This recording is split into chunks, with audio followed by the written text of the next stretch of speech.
اللہ کے نبی صلی اللہ علیہ وسلم کے معجزات میں سے عظیم معجزے آپ کی پیشین گوئیاں تھی، آپ کی خبریں تھیں، آپ پہلے سے بعض باتیں اللہ کے علم میں لانے سے اس کی برکت سے بتلا دیتے تھے کہ کل اسے ہوگا۔ چنانچہ احد کا موقع تھا، صحابہ فرماتے ہیں اللہ کے نبی صلی اللہ علیہ وسلم نے ہمیں جمع کیا اور ہمیں لے جا کر احد کے میدان میں ایک ایک بڑے بڑے کافر کا نام لے کر اس کے گرنے کی جگہ بتلائی۔ کل یہاں ابو جہل گرا پڑا ہوگا، کل یہاں امیہ گرا پڑا ہوگا، کل یہاں یہ بڑا کافر گرا پڑا ہوگا۔ صحابہ فرماتے ہیں جب کل ہوئی احد کا میدان اور اس میں گمسان کی جنگ ہوئی اور بڑے بڑے کفاروں کی گردنیں ماری گئیں، تو جو جگہ اللہ کے نبی نے جس بڑے کافر کے گرنے کی بتلائی تھی وہی مردار پڑا ہوا تھا۔ پھر اللہ کے نبی صلی اللہ علیہ وسلم نے ان تمام کافروں کو جمع کر کے ایک ہی کنویں کے اندر، جس کو قلیب بدر کہا جاتا ہے، آپ نے ان کے اندر اس کو ڈال دیا۔ اور پھر اللہ کے نبی صلی اللہ علیہ وسلم نے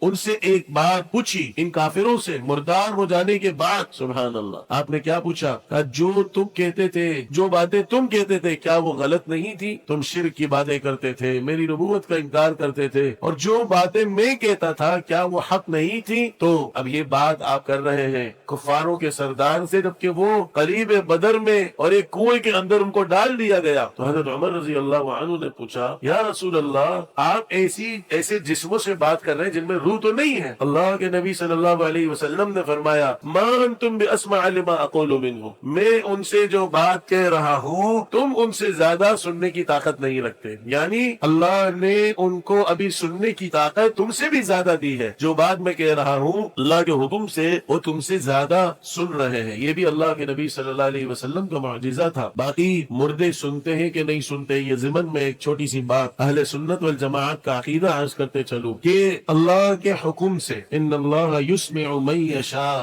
کیف یشاء متی یشاء، جس مردے کو اللہ جب چاہتے ہیں جس طرح چاہتے ہیں سننے کی صلاحیت نصیب فرما دیتے ہیں۔ حالانکہ اطلاق ہر مردہ نہ سنتا ہے، نہ یہ کہنا کہ مردے بالکل نہیں سنتے، یہ دونوں باتیں غلط ہیں۔ جیسے اس موقع پر یہ ظاہر ہوا، اللہ نے قدرت ظاہر فرمائی، اور پھر خاص کر اللہ کے نبی صلی اللہ علیہ وسلم کی ایک حدیث ہے کہ جو ماں باپ دنیا سے چلے جاتے ہیں تو ان کے شعور کو اللہ جمعے کے دن بڑھا دیتے ہیں۔ جمعے کے دن جو اپنے ماں باپ کی قبروں پہ جاتے ہیں اللہ ان کے شعور کو بڑھا دیتے ہیں، وہ آنے والوں کو اچھی طرح پہچان بھی پاتے ہیں عام دنوں کے مقابلے میں۔ بہرحال یہ ایک ضمنی بحث ہے۔ تو میں اللہ کے نبی صلی اللہ علیہ وسلم کی پیشین گوئیاں اور خوشخبریاں عرض کر رہا ہوں۔ احد کے موقع پر آپ نے اس طرح خوشخبری سنائی۔ مزید اسلامک ویڈیوز دیکھنے کے لیے Mufti Ilyas Zakariya official YouTube channel کو سبسکرائب کریں اور بیل آئیکن کو کلک کرنا نہ بھولیں۔